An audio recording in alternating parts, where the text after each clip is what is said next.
자, 오늘 한 주도 여러분들의 삶 속에 어떠한 일이 있었건 어떠한 고난이 찾아왔건 하나님은 여러분들을 사랑하여 주시고 또 피할 길을 내어주시고 능히 이길 힘을 허락하여 주실 줄로 믿습니다. 그 선한 영향력으로 우리가 살아가는 것입니다. 그러므로 여러분들의 삶 속에 힘듦이 있고 어려움이 있다 할지라도 항상 하나님만 바라보며 살아갈 수 있는 복된 성도들 되시기를 간절히 축원합니다. 어떤 정원사가 있었는데요, 그 집에 연못에 예쁜 잉어를 길렀다고 합니다. 그런데 시간이 지나자 잉어들의 움직임이 점점 느려지고 잉어들에게 밥을 줘도 먹지 않고 그리고 병이 쉽게 드는 것을 발견했다고 합니다.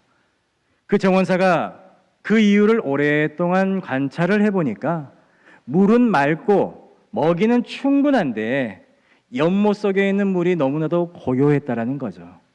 그래서 정원사는 그 문제를 해결하기 위해서 연못 한쪽에 작은 분수대를 설치했다고 합니다.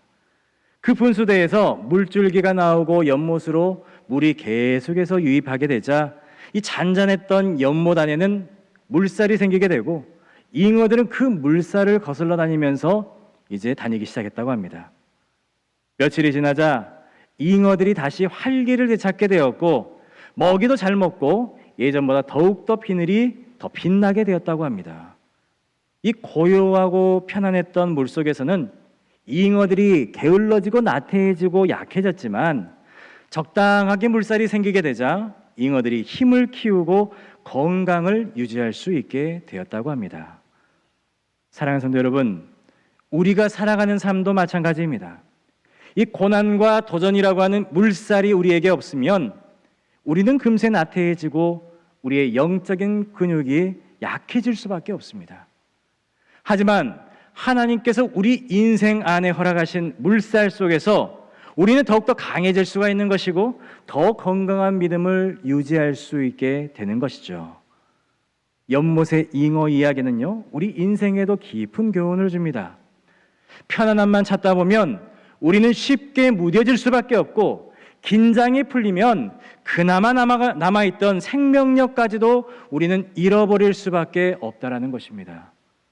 하지만 우리의 삶의 적당한 위기와 도전, 불편함이라는 것이 우리가 깨어있게 만드는 요소가 되고 끝까지 살아남을 수 있도록 도와준다라는 것입니다. 인생의 진정한 힘은 종종 어려움을 이겨내는 과정 속에서 빛이 나기도 한다는 거예요. 우리 삶에도 하나님께서는 때때로 연못에 분수대를 두실 때가 있습니다. 물살이 고난일 수도 있고 도전일 수도 있으며 나에게 불편한 사람이 될 수도 있고 그리고 험난한 상황일 수도 있습니다. 여러분, 우리는 그것을 피하고 싶어 하죠. 사실 그 존재가 우리를 깨어있게 하고 나태하지 않게 하며 끝까지 믿음의 숨을 쉬게 만든다는 사실을 우리는 모르고 힘들게 겪을 때가 많다는 겁니다. 그러므로 지금 여러분들의 삶의 물살을 만드는 여러분들의 삶의 분수대를 원망하기보다 그것을 통해서 하나님이 주시는 성장과 성숙의 기회로 삼으시길 간절히 축원합니다. 그 위기를 기회로 바꿀 때에 우리는 단순히 살아남는 것이 아니라 더 강하고 활기차게 살아가게 될 줄로 믿습니다. 오늘 우리가 함께 읽은 말씀 중에 71절 말씀 같이 한번 읽어보도록 하겠습니다. 고난당한 것이 내게 유익이라. 이로 말미암아 내가 주의 율례들을 배우게 되었나이다. 아멘. 시편 기자는요, 참 놀라운 고백을 하고 있습니다. 고난당한 것이 내게 유익이었습니다라고 이야기를 하고 있어요. 여러분, 보통 사람들은요, 이 고난을 만나게 되면 고난을 피하려고 하고 고난이 왜 왔는지, 나에게 왜 왔는지 원망을 하고 고난을 나에게 주신 불행이라고 생각할 때가 많습니다. 그런데 오늘 시편 기자는요, 정반대로 이야기를 하고 있습니다. 고난이 나에게 유익이었습니다. 나에게는 축복이었습니다 라고 말을 하고 있습니다. 왜 그럴까요? 그 이유가 67절에 나와 있습니다. 함께 읽어보도록 하겠습니다. 고난당하기 전에는 내가 그릇 행하였더니 이제는 주의 말씀을 지키니이다. 아멘. 고난당하기 전에는 그 말씀이 내 안에 없기 때문에 철없이 굴었습니다. 자기 고집대로 살아올 수밖에 없었고 내 욕심을 세우기 위해서 채우기 위해서 말씀과 멀리 떨어진 삶을 살아왔습니다. 그런데 고난이라는 것이 내게 찾아오게 되자 그 고난이라는 것이 나를 깨우게 되고 잘못된 길에서 돌아서게 만들고 말씀으로 나를 다시 세워 주셨다는 것입니다. 여러분, 고난이 찾아오게 되면 누구나 아파할 수밖에 없습니다. 그런데 그 아픔 속에서 우리의 잘못된 습관이 고쳐지게 된다는 것입니다. 여러분, 구부러진 새를 그냥 쓸 수는 없습니다. 펴야지만이 올바로 사용할 수가 있죠. 그것을 펴기 위해서는 망치가 필요합니다. 망치질을 맞아야 됩니다. 두들기면 아프겠죠. 하지만 그 아픔은 우리를 바르게 세우기 위한 아픔이라는 것입니다. 그래서 시편 기자는 이렇게 고백을 하는 것이죠. 그 아픔, 그 고난이 내게 유익이었습니다 라고 말입니다. 여러분, 예전에 우리 부모님들이 빨래할 때 어떻게 했습니까? 개울가에 나가서 방망이질을 신나게 했습니다. 누구를 생각하면서? 말 안 듣는 남편을 생각하면서, 그리고 시집살이 시키는 시어머니를 생각하면서, 얄미운 시누이를 생각하면서 그렇게도 세게 두들겨 팼습니다. 더러운 걸레 옷을 방망이로 힘껏 때릴 때에 왜 그렇게 때립니까? 묵은 때를 빼기 위해서 그렇게 방망이질을 합니다. 때로는 이 방망이질로 인해서 옷에 구멍이 나기도 하고 옷이 헤어지기도 합니다. 그런데 이 아프고 거친 과정을 겪어야지만이 이 옷이 깨끗해지는 것이죠. 오늘날 우리는 세탁기를 사용하죠. 집에 한 대씩은 꼭 있습니다. 이 세탁기 안에서 옷들이 이리저리 뒤집어지고 돌려지고 때로는 거품 속에서 심하게 흔들리기도 합니다. 그런데 그 흔들림과 마찰이 있어야 이 옷의 더러운 때가 빠지는 것입니다. 여러분, 이스라엘 백성들이 그랬습니다. 이스라엘 백성들이 광야 생활이 바로 그 세탁기와 같은 역할을 했습니다. 애굽에서 400년이라는 시간 동안에 그들의 몸과 마음에 배었던 우상 숭배와 불순종의 때를 하나님께서는 광야라는 세탁기를 통하여 그들의 몸에 배어있는, 정신에 배어있는 그러한 불순종과 우상 숭배의 때를 모두 빼내어 주신 것입니다. 광야에서 하나님은 그들의 마음을 깨끗하게 하셨고 그들의 신앙을 단순하게 하셨으며 그들의 삶을 오로지 하나님만 바라볼 수 있도록 그렇게 삶을 다듬어 주신 것입니다. 사랑하는 성도 여러분, 비단 이스라엘 백성들뿐만 아닙니다. 성경 속에서 욥이 고백했던 말을 한번 들어보시기 바랍니다. 7장 15절의 말씀 함께 읽어보도록 하겠습니다.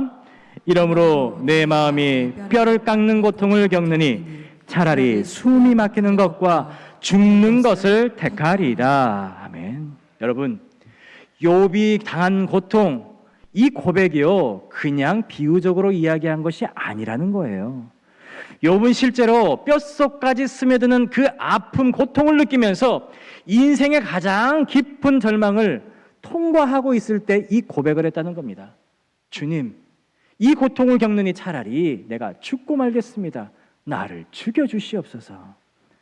그런데 여러분, 그렇게 깊은 고난의 터널을 지나온 그 욥이 무엇라고 고백했습니까? 42장 5절의 말씀 함께 읽겠습니다. 내가 죽게 대하여 귀로 듣기만 하였사오나 이제는 눈으로 주를 배옵나이다. 아멘. 이제껏 머리로만 알던 하나님을 내가 이 고난을 겪지 않을 때에는 내가 머리로만, 지식으로만 하나님을 알고 있었는데 이 고난을 통하여서 이제는 온 몸으로, 온 마음으로, 내 생각 전부로 하나님을 체험하게 되었노라고 고백하고 있는 것입니다. 고난이 없었다면 결코 알 수 없었던 하나님을 뼈를 깎는 아픔을 통해서 깊이 알게 되었노라고 욥이 고백을 하는 것이죠. 여러분, 이렇게 뼈를 깎는 아픔, 글자만 보더라도 우리는 쉽게만 느껴질 수도 있습니다. 액면상으로 봤을 때 우리는 누구나 한 번쯤은 지나갈 수 있겠지라고 생각할 수 있습니다. 그런데요, 이렇게 깨어진다는 것, 인생이 파탄난다는 것, 궁지까지 몰린다는 것, 이것은 결코 쉬운 일이 아닙니다. 특히 우리가 가지고 있는 자존심이 깨어지는 것, 그것은 참으로 어렵습니다. 하지만 여러분, 우리가 주님을 따라가려면 내가 내 자아를 내려뜨리고 부서뜨리는 과정이 반드시 필요하다는 겁니다. 그리고 그 과정이라는 것이 말처럼 쉽지가 않다는 겁니다. 결코 부드럽지가 않습니다. 방망이로 두드려 맞은 것처럼 아플 수도 있고, 옷이 찢어지고 헤어지는 것처럼 상처가 날 수도 있습니다. 그런데 그 모든 과정을 지나쳤을 때에 우리는 욥과 같이 이렇게 고백을 할 수가 있습니다. 23장 10절의 말씀 같이 고백해 보겠습니다. 그러나 내가 가는 길을 그가 아시나니, 그가 나를 단련하신 후에는 내가 순금같이 되어 나아오리라. 아멘. 뭐같이 나온다고요? 순금처럼. 예전엔 정금이라고 이야기를 했죠. 순금같이 되어서 나오리라. 여러분, 24K 순금이 그냥 나오는 건 아닙니다.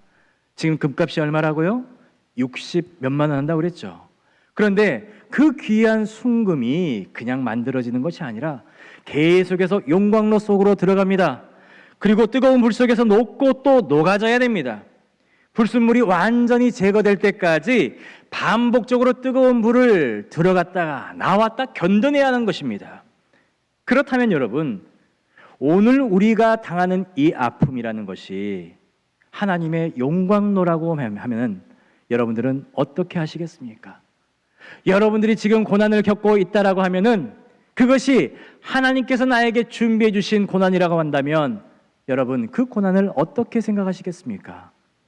고통스럽지만 하나님께서 우리를 정금과 같이 만들어 주시기 위해서 불 속에 두신 것이라면 그것도 하나님의 은혜라고 생각하며 우리가 그 고난을 받아들여야 되지 않겠습니까? 여러분, 그런데 여기서 중요한 사실이 있습니다. 겉으로 보이는 것은요, 쉽게 나을 수가 있습니다. 몸이 아프면 병원을 가면 되죠.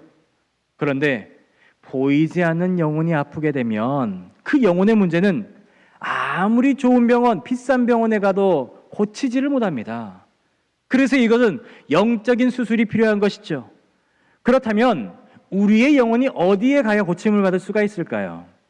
심리 상담사를 통해서요? 그 사람에게는 마음과 생각을 고칠 수는 있겠죠. 아니면 명상을 통해서요? 잠시나마 차분해질 수는 있을 것입니다.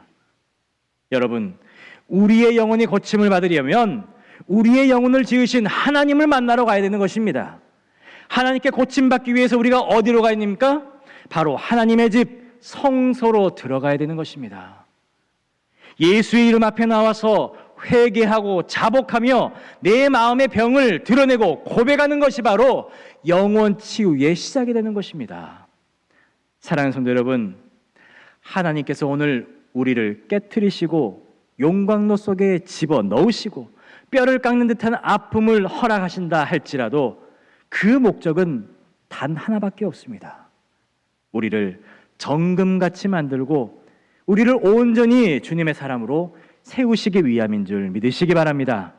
우리를 사랑하시기 때문에, 너무나도 사랑하셔서 우리가 다시금 주님의 뜻 안에서 온전해지기를 바라시기 때문에 우리를 새롭게 변화시키시길 원하신다는 것입니다.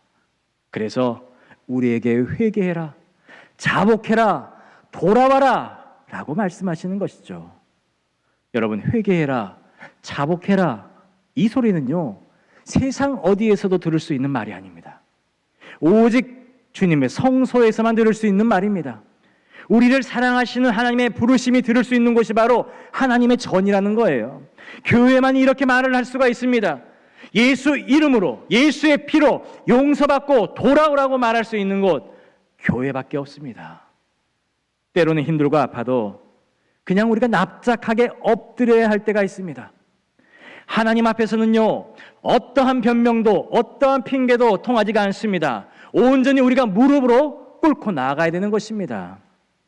우리 안에 하나님과 맞서고 있는 속사람, 자기 고집과 교만과 그 모든 속사람의 모습을 내려놔야 된다는 거예요.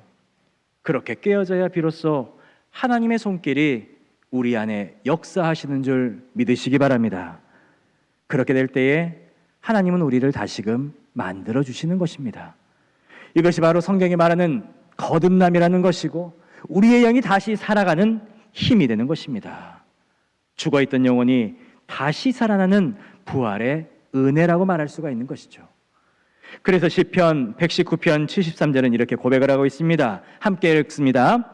주의 손이 나를 만들고 세우셨사오니 내가 깨달아 주의 계명들을 배우게 하소서. 아멘. 여러분, 우리는 단순히 생물학적 존재로 살아가는 사람들이 아니에요. 인간은 동물과 다르게 하나님의 형상대로 지음을 받았고 그분의 손길로 다시 태어날 수 있도록 지으심을 받았습니다. 우리는 왕성품이 아닙니다. 기성품이 아니에요. 아직 미완성의 존재이고 하나님 안에서 계속해서 빚어져 나아가는 그런 공사 중인 사람들이라는 겁니다. 마치 육체의 세포가 끊임없이 죽고 다시 살아나듯이 우리의 마음과 영혼 속에서도 하나님의 손길로 새로운 변화가 계속해서 일어나고 있다는 겁니다. 그래서 인간은 지어져가는 존재, 완성된 존재가 아니라 지어져가는 존재라고 말할 수가 있는 것입니다. 시편 기자의 고백처럼 주의 손이 나를 만들고 세우셨다라는 고백이죠. 과거의 시제가 아니라 현재 진행형입니다. 하나님은 우리가 완성될 때까지 멈추지 않으시고 계속해서 우리를 다듬어 주신다는 것입니다. 때로는 아프지만 두드려 패시기도 하시고 흔들어 깨우시기도 하십니다. 한 사람의 인생이 이렇게 빚어지는 과정 속에는 언제나 하나님의 간섭하심과 손길이 분명히 있다라는 거예요. 그냥 되어지는, 그냥 만들어지는 인생 하나도 없습니다. 반드시 하나님의 도우심이 있어야 되고 그분의 간섭이 필요하다는 거예요. 지금 저와 여러분들이 그리스도인으로서 지금 이 자리에 앉아 있는 것도 우리 주님의 엄청난 대가가 지불되었다는 사실 우리가 잊으면 안 됩니다. 예수님은 우리 한 사람을 위해서, 우리 한 사람을 온전히 만드시기 위해, 세우시기 위해서 십자가 위에서 피를 흘리셨고 죽기까지 우리를 사랑하셨습니다. 그냥 사랑한 것이 아니라 독생자를 주셔서 그를 믿는 자마다 멸망하지 않도록 영생을 얻게 하기 위해서 죽기까지, 자기 자식을, 독생자를 내어주시기까지 우리를 사랑하셨다는 겁니다. 그런데 여러분, 그렇게 귀한 존재가 세상의 방법에 따라서 흉측하게 살아간다면, 그 존귀한 자리가 어그러지고 타락의 길로 살아간다면 하나님은 결코 그것을 보고만 있지 않으실 것입니다. 그분은 우리를 그냥 내버려 두지 않으실 겁니다. 우리가 타락한 길에서 세상의 방법대로 형통하도록 방치하지 않으신다는 것입니다. 반드시 그 길을 가로막으시고 때로는 고난이라는 방법을 사용하실 것입니다. 왜 그렇게 하십니까?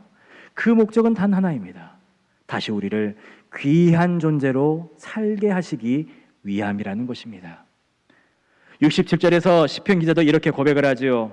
고난당하기 전에는 내가 그릇 행하였더니 이제는 주의 말씀을 지키니이다. 고난을 통해서 살아가는 길이 바뀌었고, 고난을 통해서 내가 전에 먹었던 마음이 새로워지게 되었고, 고난을 통해서 삶이 바로 세워졌노라고 고백을 하는 것입니다. 그래서 저는 여러분들에게 묻고 싶습니다. 성도의 고난, 우리가 당하는 고난이 우리에게 유익입니까? 유익이 아닙니까? 유익입니다. 그렇습니다. 고난당한 것이 내게 유익이라. 이로 말미암아 내가 주의 율례들을 배우게 되었나이다 라고 고백을 하죠. 여러분, 저도 여러분들도 인생의 여러 자리에서 고난을 경험하셨을 것입니다. 마지막이라 생각되는 순간까지 밀려갔던 그러한 시절도 있으셨을 거예요. 그 자리에서 여러분들은 고백했을 겁니다. 고난당한 것이 지금 나에게 왜 오는지 이유를 모르지만 하나님의 분명한 뜻이 있음을 저는 믿습니다. 그리고 지금도 이 고백이 여러분들은 변함이 없으실 겁니다. 여러분, 여러분들의 삶 속에서 다시금 여러분들에게 고난이 찾아온다면 그 고난이 하나님께서 나에게 허락해 주신 유익한 것이었음을 고백할 수 있는 여러분들의 삶이 되길 간절히 소망합니다. 고난은 우리를 무너뜨리려고 오는 것이 아니라 우리를 만들고 다듬고 새롭게 하기 위해서 온 것입니다. 그래서 저는 고난이 올 때마다 이렇게 기도했으면 좋겠습니다. 주님, 나를 만들어 주옵소서, 나를 고쳐 주시옵소서, 그리고 나를 만들어 사용하여 주옵소서. 여러분, 하나님께서 우리를 만드시는 이유가 무엇일까요? 그분은 우리를 장식품으로 생각하지 않으십니다. 하나님께서 우리를 만드시는 이유는 우리를 쓰시기 위해서 우리를 만들어 주시는 겁니다. 그분이 즐겨 사용하시는 그릇으로 만들기 위해 귀하게 쓰실 제목으로 우리를 빚어주시는 것입니다. 여러분, 저는 이 사실을 굳게 믿습니다. 여러분, 구약의 요셉이 하나님께 쓰임받기 위해서 어떠한 과정을 거쳤습니까? 하루아침에 성공한 사람이 아니었습니다. 하루아침에 애굽의 총리가 된 사람이 아니었습니다. 그의 인생은 수차례 그 뜨거운 영광로 속에 들어갔다 나왔다함을 반복했습니다. 형들에게 버림을 받았고 종으로 팔려가게 되었고 누명을 쓰고 감옥에 갇히게 되었습니다. 그 과정을 거치면서 하나님은 그에게 남아있던 모든 불순물들을 모두 빼내시게 된 것이죠. 그리고 마침내 하나님께서 쓰시기에 합당한 그릇으로 만들어지게 된 것입니다. 여러분, 하나님은 아무리 급하다 할지라도 더러운 그릇은 사용하지 않습니다. 특히 깨진 그릇, 물이 새는 그릇은 절대로 사용하지 않으십니다.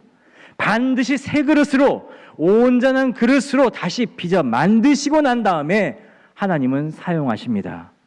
그런데 주인이 쓸만한 그릇이 되지 않았는데도 쓰임 받겠다고 나서면 어떻게 될까요? 그 길은 반드시 무너질 수밖에 없습니다. 하나님께서 버리시는 사람이 바로 이러한 사람입니다. 준비되지 않은 사람. 그래서 우리는 이렇게 묵상을 해야 됩니다. 아직 나의 그릇이 준비가 되어 있지 않다면 하나님 새롭게 빚어 주시옵소서. 하나님께서 새 제목으로, 새 그릇으로 만드실 때까지 겸손히 기다리게 하여 주시옵소서. 그래서 마침내 여러분들의 입술에서 이런 고백이 나오기를 간절히 소망합니다. 이전 것은 지나갔으니 보라, 새 것이 되었도다. 여러분, 시편 119편의 73절 다시 한번 마음에 새기면서 읽어보시기 바랍니다. 주의 손이 나를 만들고 세우셨사오니 내가 깨달아 주의 계명들을 배우게 하소서. 아멘. 사랑하는 성도 여러분, 주님의 손이 나를 만드시는 줄 믿으시기 바랍니다. 주님의 손이 나를 세우시는 줄 여러분 믿으시기 바랍니다. 주님의 그 손은 피 묻은 손이십니다. 못 박힌 손이고 고난의 손이십니다. 주님께서 나를 만드시기 위해서 그 고난을 감당하셨습니다. 그리고 나를 위해서 그 십자가 위에서 피눈물을 흘리셨습니다. 그리고 오늘날 우리가 그 눈물을 흘려야 되는 것입니다. 주님께서 이렇게 말씀하시죠. 나를 따라오려거든 자기를 부인하고 자기 십자가를 지고 나를 따라오너라. 우리 모두에게 분명히 십자가의 아픔이 인생에 있을 것입니다. 그 통증은 우리를 무너뜨리기 위함이 아니라 오히려 우리를 순전하게 만들고 더 굳게 세우기 위함인 줄 여러분 기억하시기 바랍니다. 그러므로 우리는 더욱더 만들어져야 되고 더 세워질 때까지 말씀으로 기도로 기다려야 되는 것이죠. 그래서 결국 이렇게 고백하게 되는 것입니다. 고난당하는 것이 내게 유익이었습니다 라고 말입니다. 여러분, 우리의 삶 속에 분수대가 생길 수 있습니다. 그 고난이 생겨서 우리의 삶을 읊조리고 우리를 압박해 올 수도 있습니다. 우리가 감당하기 힘든 시험이라고 생각할 수도 있습니다. 정말 생의 전환점이라고 생각할 수도 있으며 그것을 통하여서 우리가 끝났다라고 생각할 수도 있습니다. 하지만 여러분, 하나님께서는 그 분수대를 통하여서 그 고난을 통하여서 우리를 더욱더 강하고 순전하게 세우시기 위함이신 줄 여러분 기억하시기 바랍니다. 요셉처럼 그리고 욥처럼 그리고 오늘 시편의 기자처럼 고난을 통과한 사람들은요 그 이전의 삶과는 다른 삶을 살아가고 있다는 것입니다. 하나님의 손길이 그를 만들었고 그 고난은 유익이 되었으며 마침내 쓰임받을 수 있는 사람으로 변화되었다는 것입니다. 여러분, 어려움이 왔을 때에 왜 나에게 이런 일이 생겼는가라고 생각하기보다 이 일을 통하여서 하나님께서 무엇을 빚으시는가라고 먼저 묻는 사람들이 되시길 바랍니다. 또한 자아를 깨트리고 말씀에 순종하는 사람들이 되시기를 소망합니다. 주님이 원하시면 내 고집과 자존심도 내려놓는 사람이 되시고 회개와 자복을 통하여서 내 마음의 병을 모두 숨기지 아니하고 예수의 이름으로 정직하게 드러내어서 영적 고침을 받는 성도들이 되시기를 간절히 소망합니다. 또한 끝까지 건디며 만들어지는 사람, 아직 미완성이지만 주님의 손길이 멈추지 않았음을 믿고 끝까지 견디는 사람, 주여 나를 만들어 주옵소서. 이 기도를 멈추지 아니하고 우리의 형편이 좋거나 나쁘거나 나를 만들어 주옵소서, 나를 만들어 쓰소서라고 고백할 수 있는 우리 목포 복음교회 성도들이 되시길 간절히 축원합니다. 오늘 우리의 인생 속 고난이 찾아온다면 여러분 그것을 원망하지 마시기 바랍니다. 바로 그것이 우리를 정금같이 만들어 주시고 귀하게 쓰실 그릇으로 빚으시는 하나님의 손길임을 여러분 잊지 마시기 바랍니다. 그러므로 이렇게 살아가시기 바랍니다. 고난당한 것이 내게 유익이었습니다. 주님 나를 그때마다 나를 만들어 주시고 나를 사용하여 주시라고 고백할 수 있는 저와 여러분들의 삶이 되길 간절히 소망합니다. 주신 말씀 묵상하겠습니다. 사랑과 은혜가 풍성하신 하나님 아버지 감사합니다. 오늘 우리에게 주신 말씀을 통해 우리 삶에 주님께서 허락하신 고난이 결코 헛된 것이 아닌 것을 깨우쳐 주시니 감사합니다. 우리의 삶 속에 편안함으로 게을러지지 않게 하시고 허락하신 고난의 물살 속에서 우리 믿음을 더욱 굳건하고 단련시켜 주시옵소서.